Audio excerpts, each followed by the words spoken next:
So typically what they do, because these tools, they're all part of a suite that is owned by science and technology. And so typically those that want to know, that have a concern, so emergency planners or management or whatever, typically they have something in mind.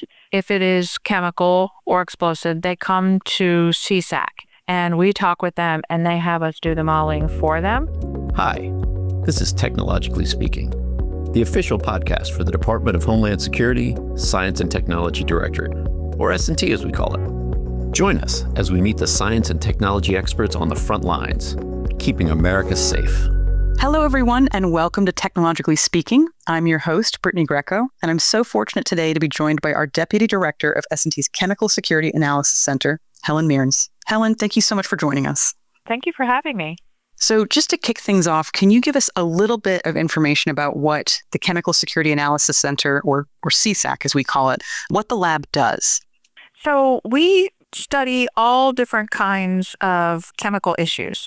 So from chemical sensing and detection to chemical adulteration of food to designing and executing large-scale experiments so that we can know if chemical releases, if we have the proper modeling tools for them. There was an incident that happened just recently in Oklahoma where a tanker truck full of ammonia was in a hotel parking lot and had a leak. And so that is something that plays right into what we call our Jackrabbit program, that specifically looks at those kinds of things. Okay, something like that happens. What does CSAC do after that? Yes. So there is an IMAC. So it's an Interagency Modeling and Atmospheric Assessment Center. And when the IMAC stands up, it has various federal organizations that are in on the call, one of which is CSAC. And so when those stand up, that's where we have an idea, our initial idea of what is happening. And our counterparts at the Defense Threat Reduction Agency, typically they have already done a first crack at modeling. And then we also model. What we have, because we are part of the Department of Homeland Security, is with regard to the domestic area of the United States. So that's the information that we bring to the table with regard to understanding what the Defense Threat Reduction Agency is showing and then how we interpret that. And then all of that information is provided to the first responders on the scene so that they can make decisions with regard to sheltering in place or evacuation, what they might recommend to the people that are likely to be affected. Right. So it sounds like when these incidents happen, CSAC is there to say, okay, here's what we know you need to consider, and here's how we think this chemical might progress or how evacuations or triaging might need to happen. Yes. Other examples are when there are natural disasters. And so when that happens, particularly if it is around chemical industry, because it's not uncommon for some place that produces chemicals or uses chemicals to have, we'll call it large on hand, say, a stockpile. And so like in a natural disaster, the electricity or the power is knocked out. So we can provide information with regard to, given what their stockpiles are, given what their backup generation, how long that is likely to last. This is the chain of events that you can expect. Let's say we know that a hurricane, is coming. Does CSAC reach out to the affected areas and say, hey, emergency management agencies, here's what we know about nearby chemical facilities, or is it more of a, they know to reach out to CSAC? Emergency management at several different levels reaches out to CSAC from the federal to state and local, and to include civil support teams. Because you mentioned, typically in a hurricane, because weather forecasting has gotten really good, particularly when they know that something is going to be major, because evacuation orders for the populations. And so as they know that, and we're being pinged by civil support teams, what we're providing them. So to give you an idea of the planning, as early as possible, we're telling them known chemical industry in the area, as well as chemicals that travel through the area. So thinking again about, accidental chemical releases, what kind of, you mentioned experimentation earlier, how does CSAC prepare those models or inform those models to understand, how a release might progress? So it started because we assumed, the federal government assumed that it had good models to model chlorine, because chlorine is the number one chemical produced and transported around the country. And so we saw it. We had good models. And then something happened, and the models did not do a good job predicting what actually happened. Oh, no. So that is what led to our first jackrabbit experiments. And for chlorine, we were able to partner with the Department of Defense and use Dugway Proving Ground, which is in a remote location in Utah. The environment there was perfect for studying chlorine. The meteorological conditions out there at Dugway Proving Ground are just perfect. So you can really visually, and with all the sensors and everything that's going on, you can see the cloud and you can study it. And the wind direction and speed is relatively stable. We had Connex containers sitting up downwind to mimic, say, a small town. And the Connex containers were censored. So when the chlorine cloud entered the container and how high up did it go, then there were all kinds of emergency vehicles. Some of them were running and some of them weren't, because we wanted to know, if it's running and overcome by the cloud, will it stop? If it's just parked and off, will it be able to be turned on? Mm-hmm. And then with regard to mannequins in protective gear and all of those sensors, just, when does the protective gear protect, or does it become overwhelmed? Similarly, the cab of the vehicle, at what point does it become overcome? All of this information is so important to the local responders. One, that they know they can trust their gear. Two, they know how much time they have. Three, they can make informed decisions that not only are informed, but then that the public will understand. Because particularly with regard to chlorine, the cloud is going to pass. So in other words, at first, there might be a shelter in place, like go to the highest level and shelter in place. Mm-hmm. And then there's going to be another order that says, come down and go out, because there will be a point where outside is safer than inside. So those are just the kinds of things that we learned from doing those series of experiments. And then it was in the emergency planning guide. So this is a guidebook that is on all of the fire trucks. Everybody has it. And so the data from these experiments were used to update those guidebooks. And we've just kind of gone on from there. And now we are studying ammonia. It's really encouraging to hear that the information from that first jackrabbit release it's already, like you said, it's on the fire trucks and that emergency planning guide. So that's really, really great to hear. I know CSAC is also working on some ammonia port preparedness. Can you tell us a little bit about that, the AMPER program? Yes, absolutely. So AMPER is Ammonia Port Preparedness and Emergency Response. So this is a DHS science and technology project that CSAC is executing. And so what we're looking at are mitigation procedures. Basically, what you want to do with ammonia is you want to, what we say, knock it down. The higher up it goes, then the more it is going to be caught by winds. And sure, yeah. So we want to knock it down.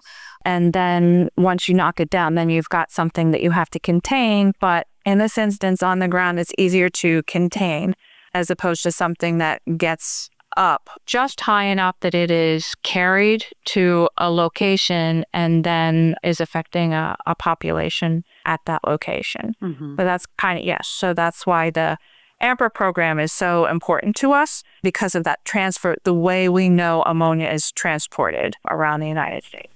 I want to turn a little bit and talk about mitigation of more intentional attacks. Mm-hmm. So we know that CSAC is very involved in, planning for like major public events like the Super Bowl or the NCAA Final Four. And that's really about mitigating potential chemical threats. So can you tell us a little bit about that process and, why it's so important? So for these events, a lot of planning goes in to make sure that the event not only goes off without a hitch, but also that everything that we're doing, that agencies such as CSAC, the public never knows. The public never has to. So it's part of that advanced planning, if you will. So we're brought in almost by word of mouth. It started with working with the police department of New York City back about 5-6 years ago. At that time, they already knew what to do with regard to New Year's Eve. Mm-hmm. They have that well planned, with regard to people coming into Times Square because they want to see the ball drop, and then how quickly they get people out of the area after the event itself. Right. When we started talking to them, we were like, well, they had been concerned more about, say, your knives, guns. And we're saying, well, do you know right across the river in this direction, there's chemical industry? And then on your perimeter, is that perimeter that you're looking at wide enough? Or could someone drive a truck up to it, say a white panel truck, and release something? And what might happen then? Mm-hmm. So it was those kinds of conversations and the modeling that we did for them and they were very pleased with that and used that for their planning. Then it was word of mouth. And then we did all the way over on the West Coast, then not only New Year's Eve kinds of events, but then also parades. Oh, yeah. Yes. And then you mentioned the men's basketball tournament, NCAA. So the Final Four, because we've done that at least twice now. And so the organizers for that event, because a lot of times, say for the Final Four or the Super Bowl or a golf tournament, there are other things going on. It can be a whole week's worth of events, and they're not all at the same location. So it was that kind of advanced planning that we were able to help them with that. And sometimes part of that planning isn't just how you're going to set up a perimeter or what you're going to look for, but then also think, if it happens, what do you need immediately thereafter? I also want to ask you, you mentioned it's a lot of preparing for things that you hope to never come to pass. Like, you really hope that you never have to deal with these situations. Just personally, how do you think about that in terms of your work? There's a lot of thought and energy and time that goes into preparing for something that you also deep down hope never to see happen. It's actually very personal to me. Yeah. I have had a long career in this area, which I call chemical defense, because my background actually is from the Department of Defense, specifically the Army. And most of the people that I know who do chemical defense in the Army, that either they themselves or a close family member is what we call a warfighter. Mm-hmm. So, they're either in the Army, Navy, Air Force, or Marines, and they have to be prepared. They have gear and they have to know they can rely on it. So for me, when I was, before I came to CSAC and I was working, for me, it was my nephew. And he was in the Marines and he was going to Southwest Asia. And I'm like, for darn sure, his gear is going to work. So that's what I mean about it being very personal. Yeah. And then bringing it over to CSAC and the position that I have at CSAC, that makes it more immediate because now you're talking about the continental United States. Mm-hmm. And so your friends and neighbors, your family, anybody that could be impacted by, as we've already talked about, an accidental or an intentional chemical event. And just being ready and being prepared. Oh, man. I mean, we really appreciate what you've already done in terms of informing that guidance for people on the armed services. But I mean, gosh, we're really lucky to have you over here working with DHS as well. So thank you for all of that you've done so far and, for everything you're doing now. You're welcome. And I have to say, the work is meaningful. I couldn't have asked for a better career, I think, to know that I'm making a difference. I want to ask a little bit more about chemical detection. So we were talking about what CSAC does. You mentioned detection. Can you tell us a little bit more about the importance of that and how that technology or how those capabilities improve over time? So chemical detection, chemical sensing, if you will, or surveillance, there are many aspects to it. There are what we call from traditional chemical warfare agents, so going back to World War I. So actually the first use of chemical weapon was chlorine. Yes. And then over the course of World War I and World War II, much more nasty things were developed and used. So nasty. And then there are also some terrorist organizations, what we call non-state actors, who have an interest in those kinds of chemicals. And so we know the threat is out there. So that's one aspect of the threat. And then there's the other is more conventional, say your explosives, because explosives have a chemical component. Explosives are chemical. Then there's also the chemical aspect from fires, just a domestic fire. Like, I'm not talking about in your fireplace, which is a controlled event. I'm talking about, unfortunately, say a wildfire. Or something happens in the home and there's a fire that gets out of control, or in an office situation. There are so many synthetics in the construction of a house and in the house furnishings. Those are all giving off toxic chemicals. Oh, yeah. And we look at that too.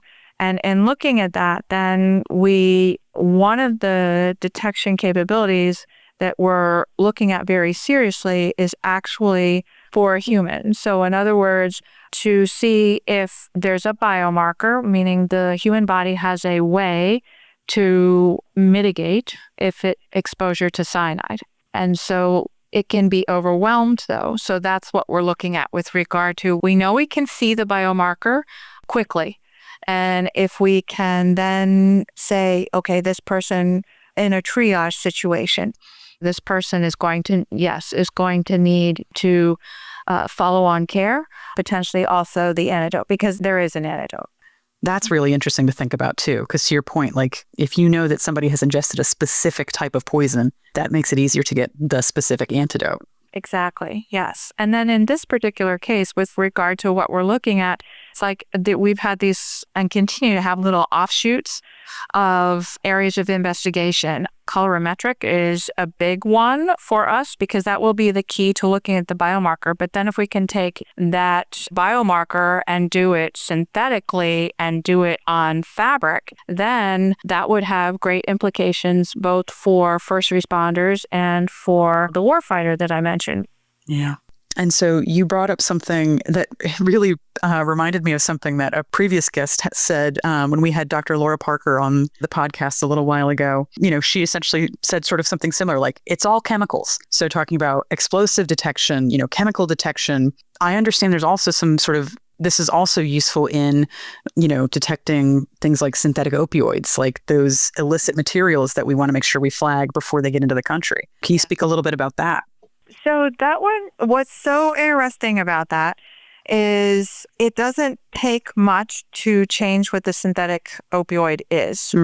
So whatever your means of detection is, it has to be capable of adapting, or whatever you're looking at has to be broad enough that it's going to catch all these different variants. But as we've been exploring it, and talking with other agencies, we've come to find out with regard to certain things, controlled substances, such as synthetic opioids, fentanyls, medications, that there's true use, not illicit.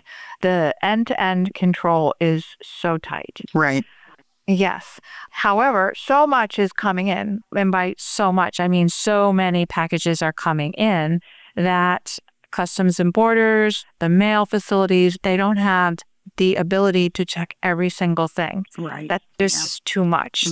So we do look with regard to detection. We are investigating various electronic nose detection capabilities. So that's relying on some nanotechnology.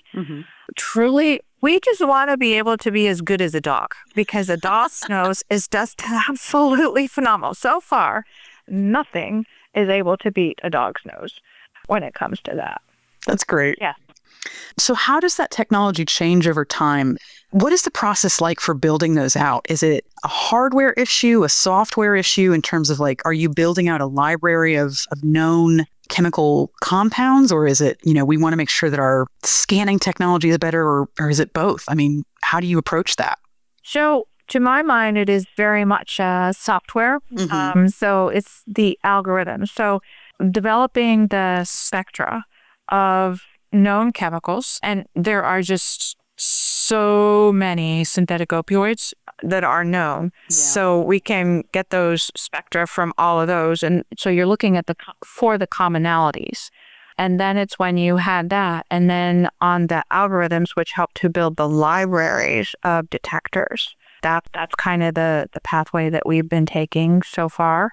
But I mentioned the sheer volume of packages, and also because with regard to synthetic opioids, they are so potent and so deadly that the quantities we're talking about are so small.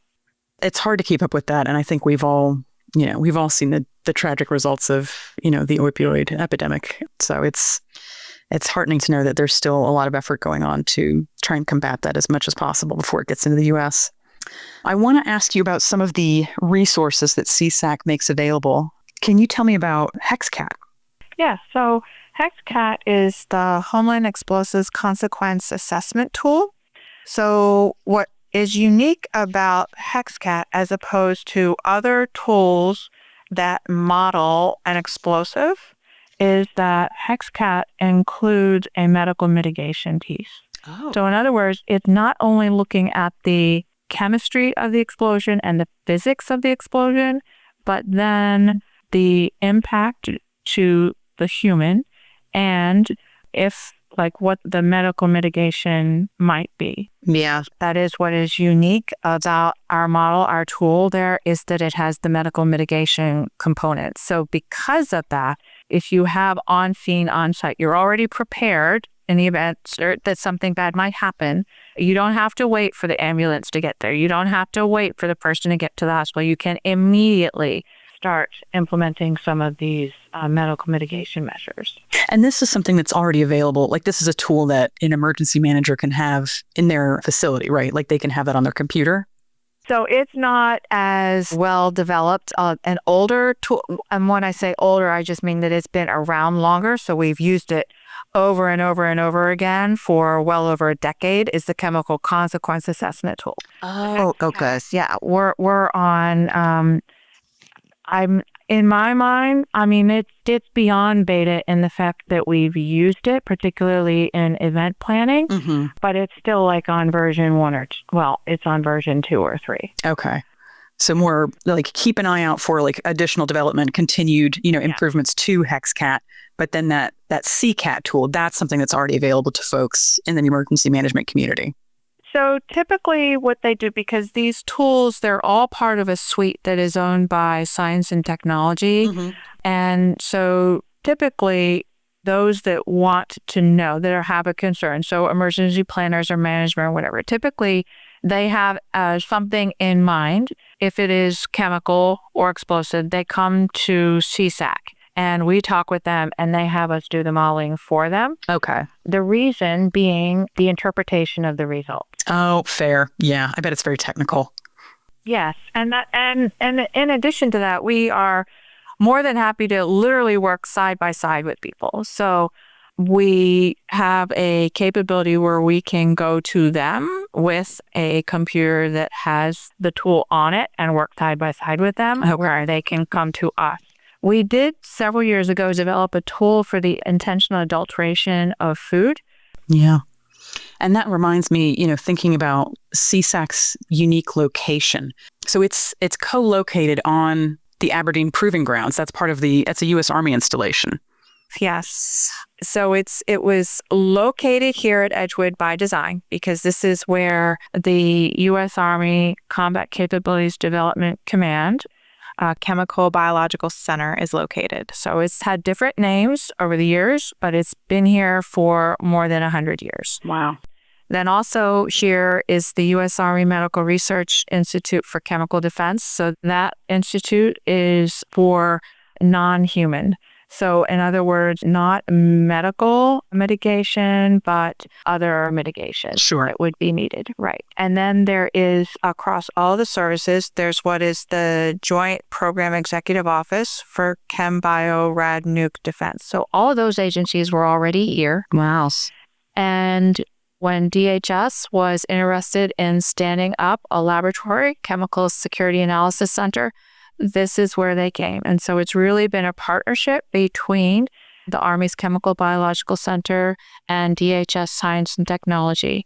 Well, Helen, thank you so much for speaking with me today. It's been, just a fascinating conversation about the work that you're doing and what CSAC is doing to help protect the nation. You are so welcome. I think the people that I work with here at CSAC are the absolute best.